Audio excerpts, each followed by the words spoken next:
These little books have promised long-range weather forecasts for about 230 years. But do they actually work? The oldest of the almanacs is the Old Farmers Almanac, published in 1792. I think a lot of people wish it was folklore, like, we took a chicken and spun it around or looked at the woolly bear caterpillars.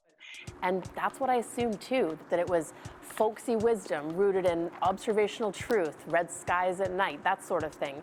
But it turns out the forecasts mainly come from sunspots. The big thing that we do is look at the magnetic storm cycles on the sun. And then, of course, there's things we have to tweak. We know that we're on a warming planet. So what's happening there?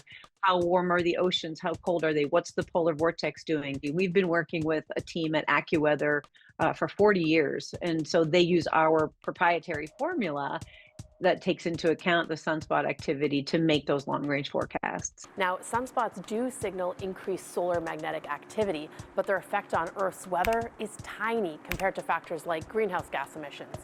I was pleasantly surprised to hear them acknowledge climate change, but folding it into a sunspot formula doesn't suddenly make the science stack up. Still, the Old Farmer's Almanac sells 2.5 million copies a year, 500,000 here in Canada. As a confession, I enjoy the Farmer's Almanac. I love the recipes and the anecdotes and the antidotes and the commercials, but hey, I'd be sacrilegious to say that I consulted the forecasts. The editors claim 80% accuracy for their winter forecasts, but this one said that the coldest part of winter in Ontario is going to be mid to late December, early and late January, and early February.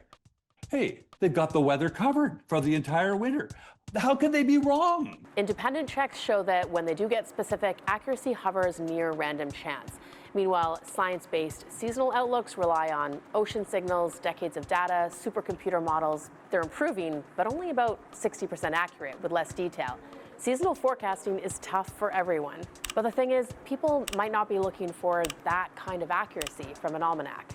We talk about phenology. So when the lilacs are coming out, it's time to plant the peas or the potatoes. This idea that we can look at what's around us. And yes, there's a certainty to the shape of the seasons.